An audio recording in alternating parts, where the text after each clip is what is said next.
Okay, good afternoon. Thank you for joining us here today at the Central Library here in downtown Rochester. It's really great to be with my partner in government, Congressman Joe Morelle, who has to share some information about the federal government's program on broadband access, but who is also responsible for the county's efforts, allowing the county to participate in its efforts to address access to internet and broadband here in Monroe County through the American Rescue Plan funds that were provided to the county as a result of the COVID-19 pandemic. And so we're very happy to be standing here with Congressman Morelle. I also want to thank Patty Utaro, the director of the Monroe County Library System, and all of the team here at the Rochester Public Library for hosting us here today, for the services that they provide to our community, again, connecting residents who don't have access to the internet, providing them that access that they need. Access to quality broadband internet is essential to our everyday lives for job searches, shopping, education, even telehealth visits, entertainment, business, and so much more. But to many of residents in our community, they don't have the access that they need. In fact, the U.S. Census data shows that nearly 2 out of every 10 city households and 3 out of 10 rural households don't have access to an internet subscription, and many more people depend solely on their smartphone plans for that access. Earlier this year, the Monroe County Broadband Advisory Task Force launched a county-wide survey to better identify the barriers that prevent our residents from accessing affordable high-speed internet, and to help us structure a plan to provide quality internet access to all of our residents. And I'll tell you, the American Rescue Plan dollars that we received because of the advocacy of Congressman Morelle and our federal partners in Washington, one of the ways that those dollars can be spent is on providing that broadband access to residents, and that's a permitted investment of those funds. So what Monroe County did is we launched the advisory task force in order to solicit that input and that knowledge from our residents about where the barriers are to that access, and how we could do a better job in providing that to every corner of the county. And over the past few weeks, more than 1,300 people answered that survey, and I want to thank the residents for participating. And so far, the findings of that survey really aren't surprising. People say internet access is too expensive, they don't have enough choices in providers, and there are critical parts of our community that are feeling left out altogether. I've met with a number of residents from across our community that have trouble, even if they have a plan, with accessibility and reliable accessibility of that connection. You know, Monroe County can't thrive when it doesn't have access to vital infrastructure. High-speed internet is as essential to today's economy and in living in the 21st century as roads, electricity, and indoor plumbing. You know, Monroe County has always been a high-tech hub, and it's always been a center for innovation. We think about companies today, AeroSafe Global, CooperVision. We think about companies that help launch Rochester onto the global stage, like Kodak and Xerox. We also have high-tech colleges in our region, Rochester Institute of Technology, the University of Rochester, even the programs that we offer at MCC and our associate's degree in photonics there. We are a leader not just here in our county and our region, but across the country and world in innovation. But we can't expect that legacy to continue if we don't have something as basic as access to high-speed internet for all of our residents. You know, even during COVID, something that we learned is that access to internet is critical, not just for day-to-day use to have fun, but access to internet is actually critical for our education, it's critical for health, and it's critical for our business as well, even individuals who are working at home. And it's interesting because we used to talk about access to internet as something that we're going to need to grow the future economy, right? And we always talk about this is the future, this is the future. Well, it's no longer the future. Access is now. We need that access now. So the county's plan that we have tonight, there's a public input session at 5 o'clock here at the Central Library. We invite the community to come in, learn from our partners at Magellan Advisors. I want to thank Joe Corella, who's with us here today as well, for the work that you've done with us at Magellan, to take the data that residents have given us, synthesize that, and help develop a plan for the county to move forward with. So we're inviting the residents to come in today at 5 o'clock, hear about the survey results, and which are going to help inform the next steps of the plan. So that's about the future of broadband, the future of internet access in our county. However, understanding the future is also now when it comes to access and making sure it's affordable and accessible. There's a program that the federal government has launched, and I want to thank Congressman Joe Morelle for providing this immediate help to our residents today who are struggling to afford access to the internet and through the Affordable Connectivity Program that was included in the federal bipartisan infrastructure law. So I'd like to now invite up Congressman Morelle, who could talk about the here and now and how we're providing that affordable access to internet to all of our residents. Thank you. Good afternoon, everyone. It's a privilege to be here. I first want to begin by thanking the county executive.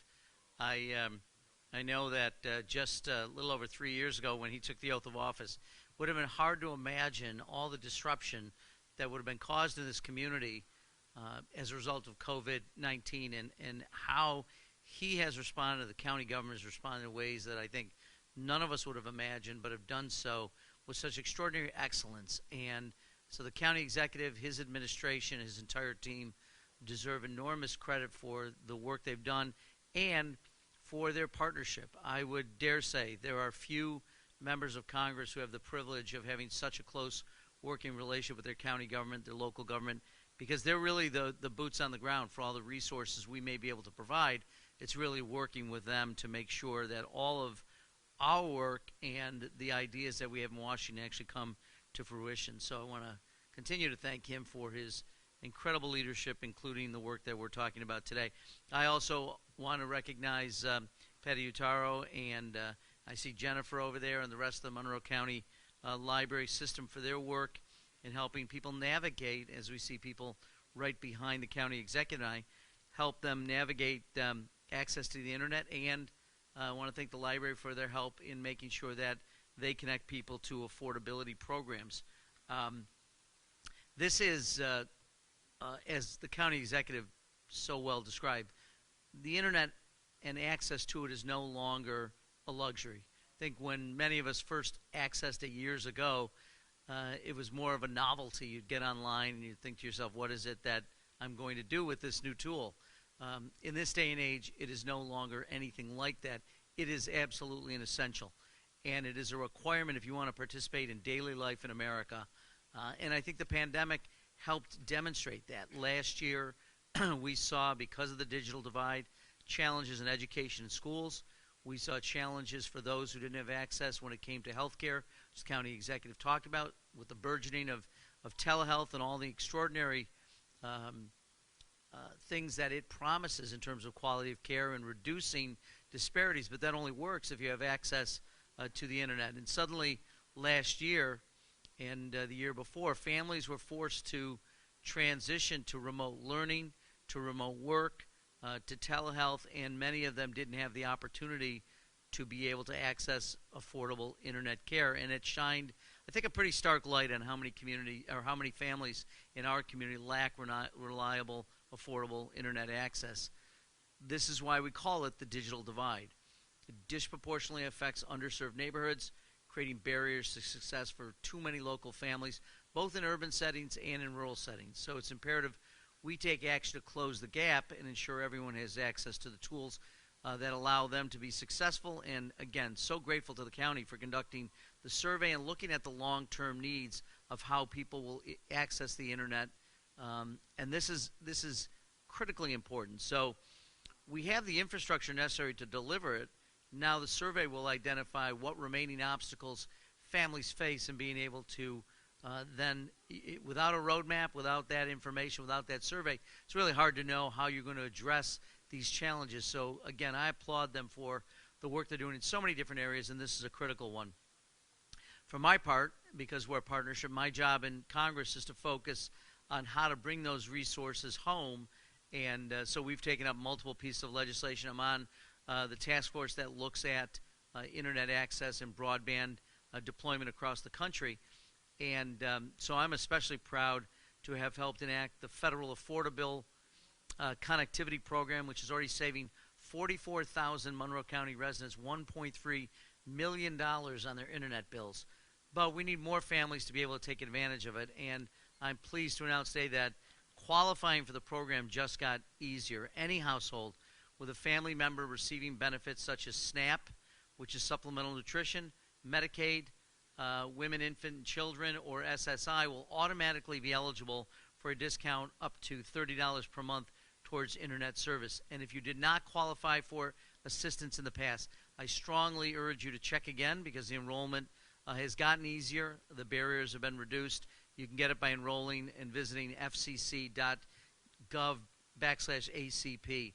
So application assistance, I believe, is also necessary here at the public library, and we're grateful to them for continuing to show that support. And again, working with partners like the county executive will reach our goal of bringing internet access to everyone regardless of where they live. And I look forward to our continued work together to lower costs to ensure all households can afford the internet that they need. And we now know in 2022 everyone needs access to the internet. So again, thank you to the county executive for his partnership, and thank you to all of you.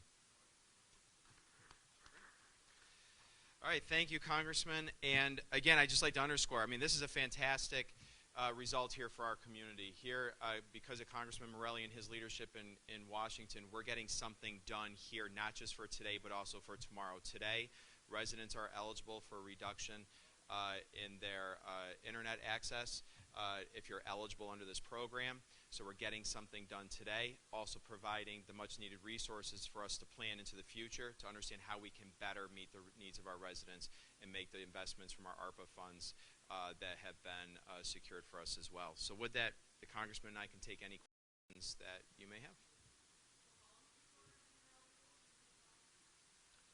Well, we've put dollars into the program, and we'll continue. And I think the program is undersubscribed to, so we want to encourage more people to do it so that the dollars are spent. And we'll continue to do it until the appropriation runs out. And then, obviously, if there's a greater need, the Congress will take a look at the need. We'll take a look at who benefited, and then we could certainly extend the program out into the future. But there's definitely dollars available, which is why we're encouraging people, even if you didn't meet the enrollment requires before. We've expanded eligibility, so people should feel free to look and see whether they qualify now.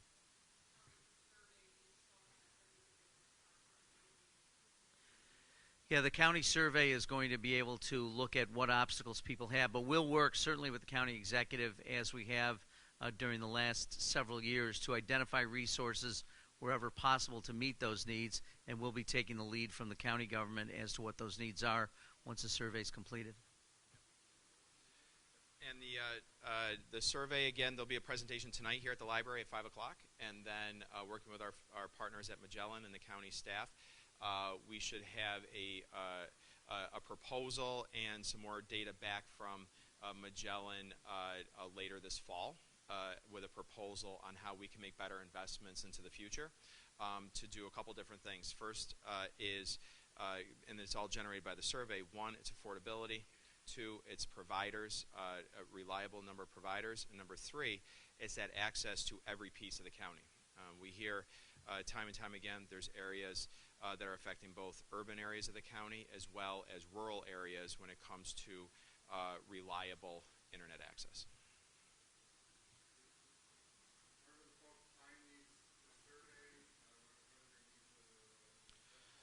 Well, the survey was available on our website, and like I said, 1,300 people participated in that survey in just the last couple of months. And the results of the survey will actually be presented tonight, and of course that'll be available on our website. And then over the next couple of months, our partners at Magellan, who we are working with, will be able to synthesize that data into concrete recommendations. So this isn't just a report to tell us we need more internet access. We already know that. But what we're going to be able to do is figure out what's that missing link, what's the delta in what's being offered now versus what people are looking for. And then there will be actionable recommendations given in that report in just the next few months.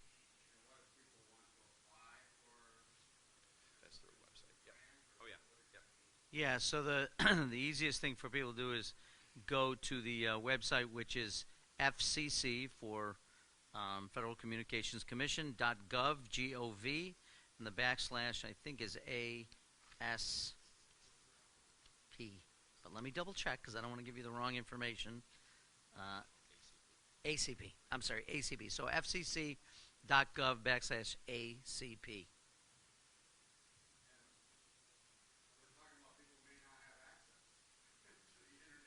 Yeah, they can come to the library here and sign up.